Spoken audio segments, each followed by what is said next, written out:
Hi, this is Julie Schirmer, and today we're going to be talking about morale and boosting morale.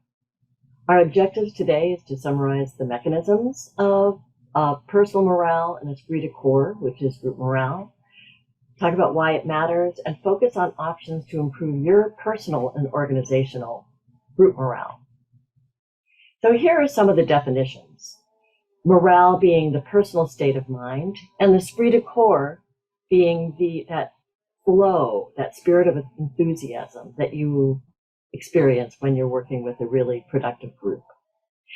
This picture hopefully does not show what is happening in your place of work, and this obviously shows poor morale.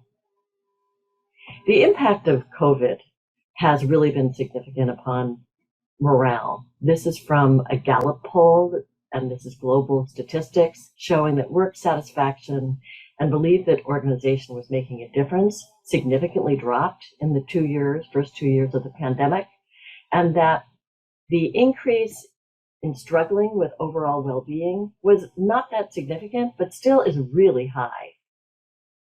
So why does it matter? We know that higher engagement and morale is associated with outcomes that both employers and employees would really be concerned about. The components of group morale include these four things. Trust. Does your supervisor or someone at work seem to care about you as a person? Are associates committed to doing quality work? Do you have a best friend at work? Clear communication about missions, about the mission of the organization, standards, accountability, knowing what is expected, belief that your experiences matter, having routine feedback about your progress at work, and then positive reinforcement, receiving recognition or praise, someone who encourages your development, believing that you have opportunities to learn, and positive management of disagreements. And then organizational resources. There is the AMA has on their well-being program talks about the 80-20 rule, with 80% of happiness at work being related to organizational structure and resources. Now, do you have the time to do the job, to do a good job? So pause right here and think about, how would you describe the morale in your current work environment? Does the culture or team believe that they can achieve success with a locus of control? How do they deal with setbacks or obstacles?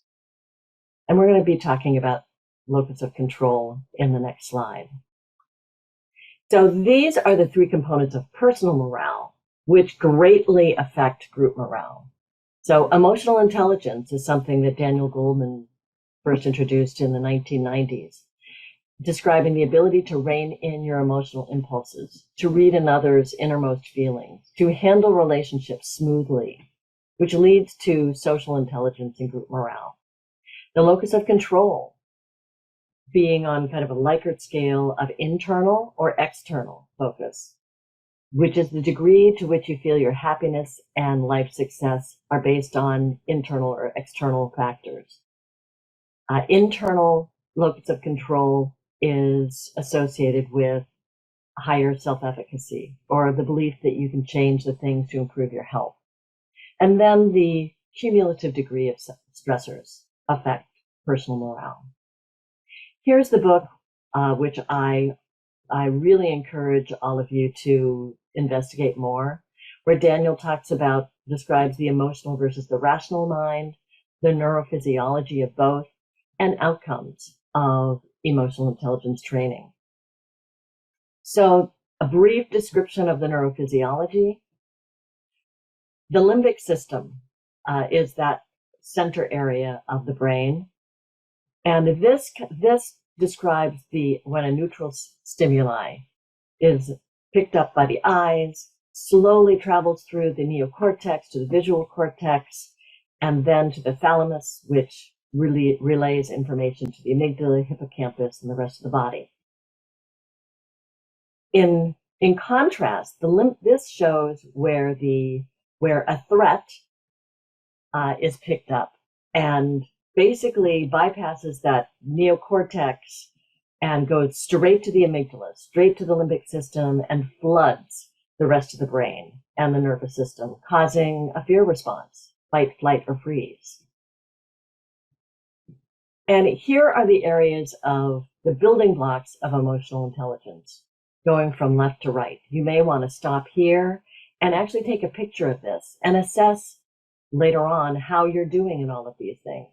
It builds on self-awareness, on self-management, so your ability to respond versus knee-jerk react to things. Knee-jerk reacting is more that feeling threatened.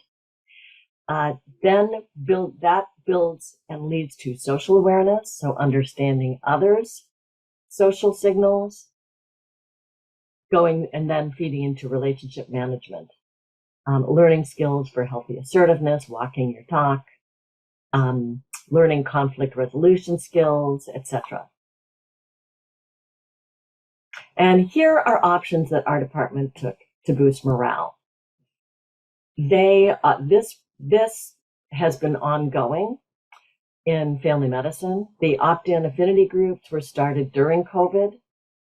So take a look at this, stop, and add some other things that you have seen your department do.